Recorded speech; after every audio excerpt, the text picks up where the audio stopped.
about here. Best Orioles of all time, outfielder players of all time. So, who are the greatest Orioles at top five of all time in the outfield? Now, it says outfield. We are going to do DH.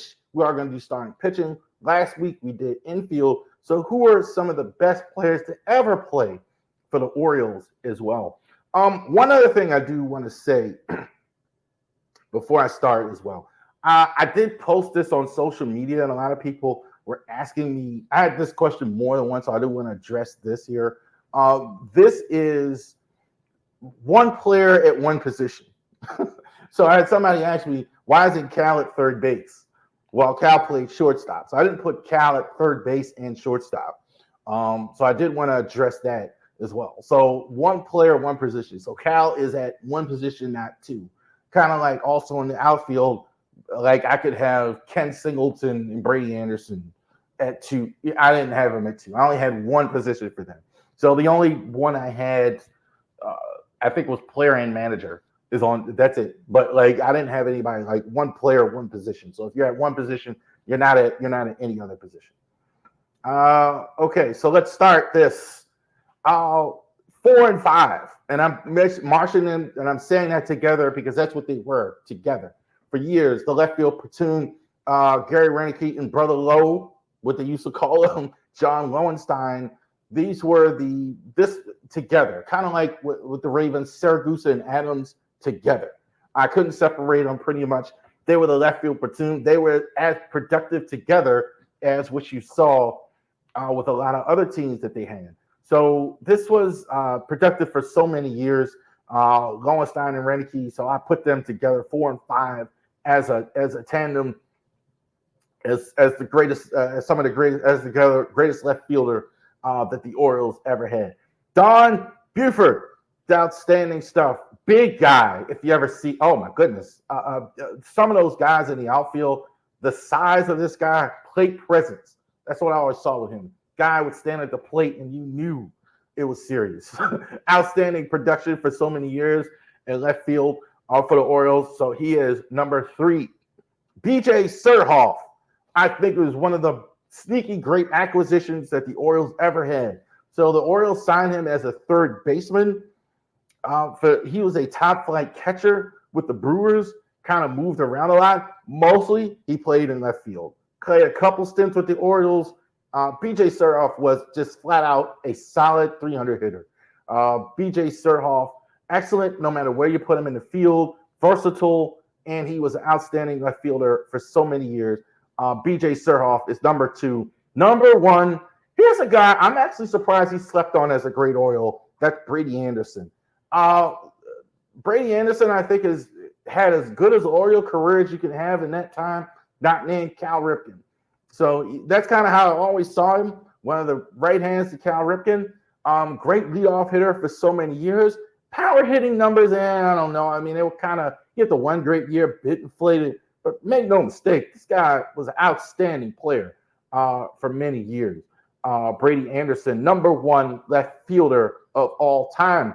Devo.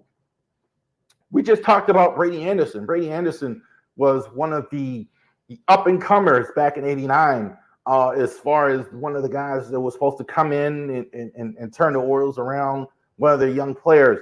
So I remember that, and guess who wound up finishing the season in center field? It was Devo, Mike Devereaux. Mike Devereaux was everything you want in a leadoff guy. Fast, hit the ball well, hit for contact, stole bases, good in the outfield. Devo, I think, became a lot of what Brady Anderson was that year, what they expected.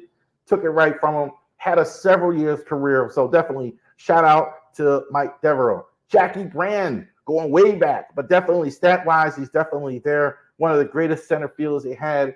I didn't go back to the pre-Browns era. Some people like when they do this, like, okay, now we're not the post-1956 Orioles. Definitely Jackie Brand belongs there. Definitely check out the 60s and a lot of that stuff. You'll see Jackie Brand, outstanding. The B, Al Bummery. Al Bummery, I think, one of the greatest players I mentioned my mom's one of the favorite players during the last video. This is definitely another one, Al Bumry.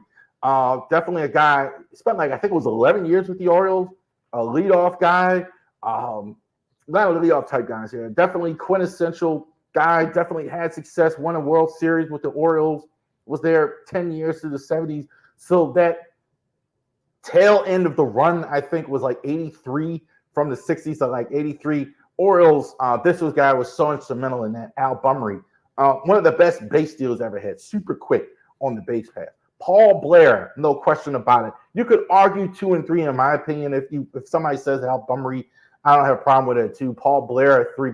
Paul Blair, I think, was more of an all-around outfielder, all-around hitter, hit for more power than Bumry did. Played for a long time as well. So I definitely I have Paul Blair a little bit ahead of Bumry, but not close. A little bit. Well, it is pretty close.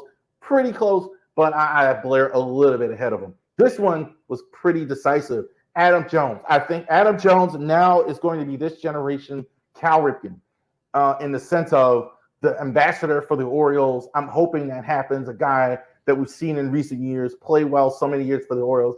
I think that trade, the Eric Bedard trade and acquiring Adam Jones, changed the whole fortunes of the losing that they endured for so many years, getting Adam Jones and that Eric Bedard trade, one of the best trades the Orioles ever made. Adam Jones, I think there, no doubt, no doubt. If maybe you viewed him as a leadoff hitter, great power hitter, great stuff from Adam Jones throughout his whole career. Number 1 Orioles center fielder of all time. Trey Mancini. Man, if we had more people like Trey Mancini, we'd have a better world, and I mean that. This guy's fighting, had a very serious disease, fought through it, had a career, fought through it, was on a super bad, some of those 100-loss teams. The only guy I thought belonged in the starting lineup anywhere was Trey Mancini. Trey Mancini, it's a crime that they didn't extend him, that he didn't get more money, is what he had to go through. I think Trey Mancini's in the top 5. Definitely hit home runs, hit for power. I wouldn't, not in the stratosphere, not for right field. A little bit higher standard as far as home run power in right field, but definitely a guy, definitely one of these guys that had a good career, hit for power, hit 20 plus, 80. Very good stuff for Trey Mancini. Good outfielder too in his prime. Anthony Santander, Orioles current right field. So not many current players on the roster on this list. Anthony Santander is definitely one. Only reason he's maybe not higher is injuries. That's it. He's very, very good when healthy. 20 plus home runs, 25 home runs penciling in every year. If he can stay healthy for a whole year, you look at his career stats, even despite the injuries, he's top 4. He's an outstanding outfielder, throws the ball extremely well from the outfield, which is very important in right field. I love Anthony Santander. I think he's even underrated on the current roster, so definitely have him at 4. Number 3, Ken Singleton. Ken Singleton, definitely mentioning that thing about not having guys at 2 different positions. But the DH, definitely I'd have a Ken Singleton there. But he was an outstanding right fielder in the 70s and 80s for one of these first guys that I remember in that era, the early 80s of Ken Singleton was on the team. Brother Lowe was on the team.